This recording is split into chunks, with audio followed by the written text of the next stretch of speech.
اعوذ باللہ من الشیطان الرجیم بسم اللہ الرحمن الرحیم۔ ارشاد ہیلتھ سینٹر کی طرف سے حکیم ارشاد سین تمام ناظرین کو السلام علیکم ورحمۃ اللہ وبرکاتہ۔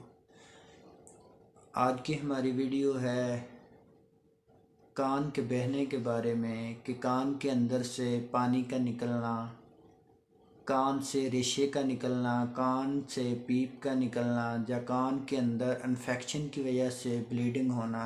یہ ایک بہترین مجرب نسخہ بتاؤں گا جس کے چند دن استعمال کرنے سے انشاءاللہ کان بہنا رک جائے گا اور آپ کے کان کی درد اور کان کی انفیکشن بالکل ختم ہو جائے گی۔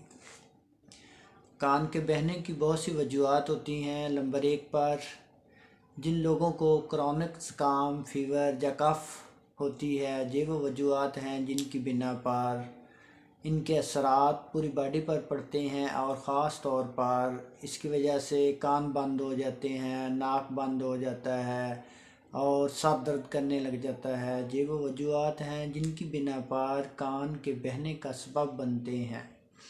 نمبر 2 پر جن میرے دوستوں کو، بھائیوں کو سر پر چوٹ لگ جاتی ہے، سر پر چوٹ لگنے کی وجہ سے کان کے اندر انفیکشن ہو جاتی ہے جس کی وجہ سے کان بہنے کا سبب بنتے ہیں۔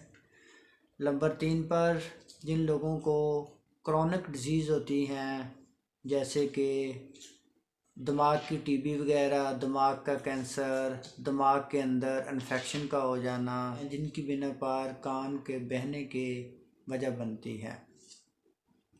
اور اب آخر میں ایک مجرب نسخہ ہے، نوٹ فرما لیں، کسی بھی قریبی پنسار سٹور سے آپ کو بآسانی مل جائیں گی یہ چیزیں۔ نمبر 1 پر ہے آپ نے سہاگا بریاں لینا ہے 20 گرام۔ نمبر 2 پر ہے ریونڈ کھتائی لینی ہے 20 گرام۔ نمبر 3 پر ملٹھی لینی ہے 20 گرام۔ نمبر 4 پر آپ نے نشادر ٹھکری لینی ہے 20 گرام اور نمبر 5 پر ملٹھی لینی ہے 20 گرام۔ نمبر 6 پر ہلدی ہے آپ نے لینی ہے 20 گرام۔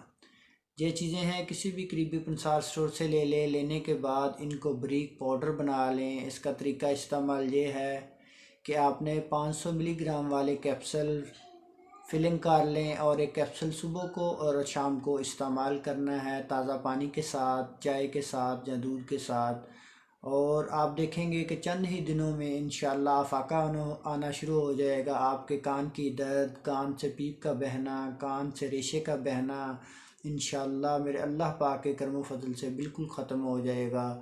اگر ہماری ویڈیو اچھی لگی ہو ہمارے چینل کو سبسکرائب کریں، ہماری ویڈیو کو لائک کریں، آگے اپنے دوستوں کو شیئر کریں۔ اللہ پاک آپ کو، آپ کی فیملی کے لیے، آپ کے بچوں کے لیے آسانیاں پیدا فرمائے۔ جزاک اللہ و احسن الجزا۔